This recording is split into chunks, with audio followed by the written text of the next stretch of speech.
Welcome to Binge or Cringe. This is where we watch one of the shows streaming on one of the platforms and tell you if it's binge worthy or cringe worthy. And today, me and Tyler are talking about the Nickelodeon series, The Barbarian and the Troll, season one, which is, Barbarian and the Troll. yes, thank you. Currently You're streaming welcome. on Amazon and Apple TV for a fee, of course. Mm. This, so this was created by Mike Mitchell and Drew Massey, and it's a comedy show featuring an ensemble cast of puppets. And if there's anyone that's going to talk about a show involving puppets, it should definitely be us. We're entitled to it. Yeah, obviously, there's kind of a reason that we might Yeah. have some knowledge on puppets itself. So I'm going to give you guys a little bit about the premise. So I don't want to hear anyone saying no spoilers, because they actually literally tell you the plot in the theme song. Yeah. But this show takes place during the medieval era, and it's in a land called Gothmoria. And we have Brendar, the warrior princess, who's unhappy with her royal position as a ribbon cutter, I believe. And against her queen's wishes, she goes on a quest to avenge those who attacked her family and kidnapped her brother years ago. But Brendar is joined by a troll named Evan. And Evan is a bridge troll, or should I say, a troll booth operator, who inspired to be a minstrel despite his father, the Troll King's wishes for him to stay in the family business. So, what does he do? He burns his bridge literally and ends up joining Brendar on her quest when she meets him at the Queen's Gorder pub, is where they frequently go once in a while. Brendar is actually joined by a slightly incompetent wizard named Horace and his sassy daughter named Stacy, who was turned into an owl by her mother. Yeah, this is a lot to take in, everybody. So just take notes if you need to. And they're also joined by a talking axe, which I think actually came in handy for Brendar because when respect is lacking, her axe starts hacking. Yes. Yeah. So, what'd you think of Brendar, Tyler?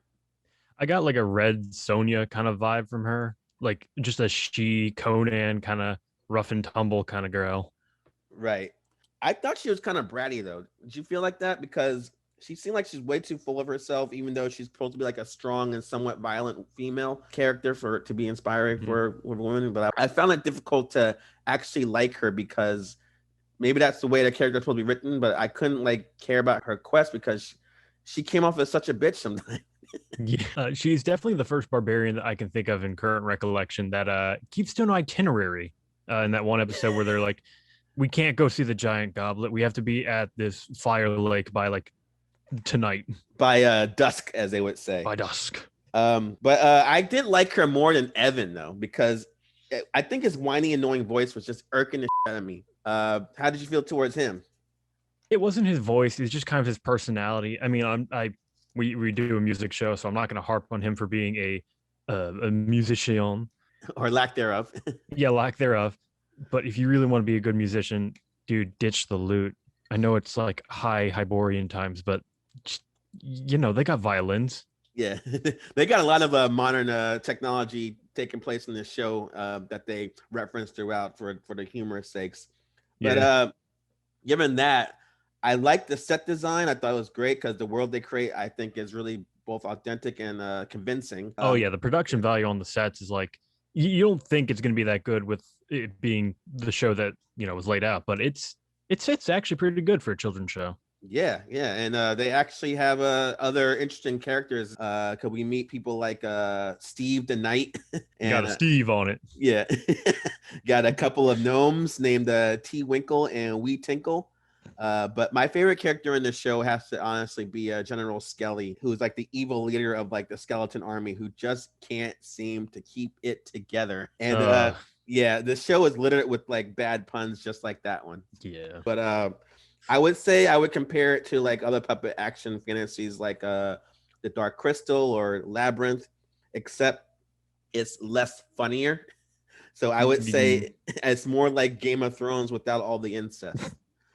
Uh, so my problem with the show is I think it's very boring because the jokes are there, but not getting anything more than like a mild chuckle out of me. And then eventually some of the dialogue between the characters like goes on for like a long time. So they're like throwing jokes in there and talking, and it's like, can we just cut to another characters, because this unfilmed material is just draining the soul out of me. You didn't feel that way? Well, it's kind of hard to when you're like half a six pack deep by the time you get to episode 4. I will say that you are right. It can kind of drag a lot more than a lot. I don't know. It's like, yeah, I guess just because you keep the puppets and the actors and everything interesting, that is visually appealing, so they keep their attention longer, I suppose. Yeah. But I will say the show has two saving graces, at least. For one, the episode 5, which is called My Sharon-Ah, we meet Brendar's old rival named Sharon, who is Sharon. yeah, and who she is an absolute hottie, dude. And we can say that because we're puppets. And I Yeah. think for me it's the freckles and her British accent which had me swooning. The other thing that I'll say the saving grace is by episode 7, which was called When Dragons Cry. The show completely turns around for me, and I was actually laughing at some of the subsequent episodes. So it's like it took half of the show before it actually started getting funny, because then they get in a situation where they have to get ingredients at a gnome marketplace, and they're all going off on their different areas to get like the stuff. I thought that was funny. They have like a dinner party episode where they have to convince this choreographing unicorn who's constantly like. Can we talk about Kristoff for just a second? When I saw that giant unibrow, I swore, and I got very happy for a second. I'm like, they did not get Bruce Campbell to voice the unicorn. Please tell me they did. And they did not. And then I was sad. That's the only thing I would like to bring up. All right. I guess you're going to take points off for that at the end based on casting.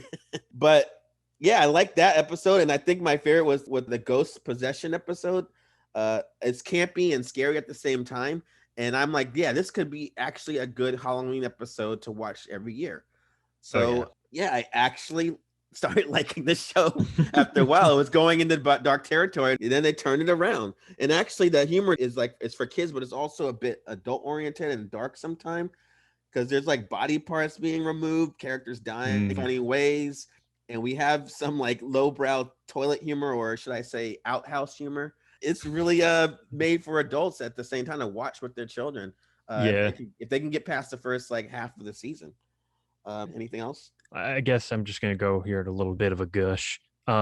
It's clearly written by people who are fans of fantasy. They're drawing inspiration from Conan, from Dungeons and Dragons, from Monty Python, from like a whole slew of things. The reference to Monty Python in episode 4, where they keep running towards Steve the Knight. Oh, and yeah. I was thinking that too. Yeah. It also reminds me of a Dungeons and Dragons campaign that has gone so off track. The DM is like, "You want to do this? All right, I guess we're doing this now." Okay. Did it turn around for you in the humor department later on? Yes, it definitely turned around. Yeah. And speaking of the music that I guess you weren't liking, I do like the songs that Evan is singing, and the other characters are kind of diverse in genre, because they range from the minimal lute driven ballads that you're not too crazy about or you would expect in medieval times, but they also got like acoustic pop rock music, they got funk music, they got heavy metal sometime, and they even have like I want to say it's like a Thriller-esque like dance pop song sung by a group of socks. Let's also talk about that 5-second loop of the copyright-free version of Blitzkrieg Bop in the last few episodes. Oi, oi. Yeah. Let's go, or let's proceed. Hey, let's proceed. So without giving so much of the show away, 13 episodes, and I have to say, for my rating, it started off cringy, but actually the jokes started hitting. I became interested in Brendar's complex backstory. And Evan became less annoying. Horace and Stacy came into their own, and I eventually gave a shit about the quests they were going on, especially when a shocking revelation happens later on. I won't tell you guys what it is. So I am looking forward to season 2, and I'm going to give this first season a rating of a casual binge this. Meaning, like, you shouldn't have to sit down like I did and plow through all the episodes in one sitting, or Try to watch them all in like a week's worth of time. I think the way they have it coming out once a week, so you can like digest it a little bit, or do what I did and pay the $20 and have it on Amazon, and now you own something that you may or may not watch all the time, but it's there, so you can watch it when you feel like it. What is your rating?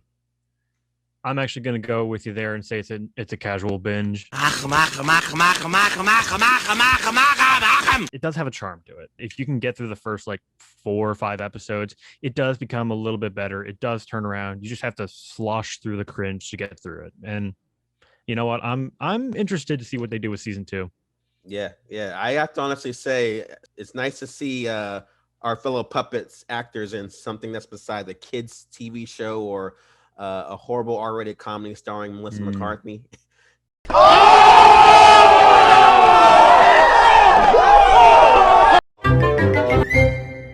Like and subscribe, folks.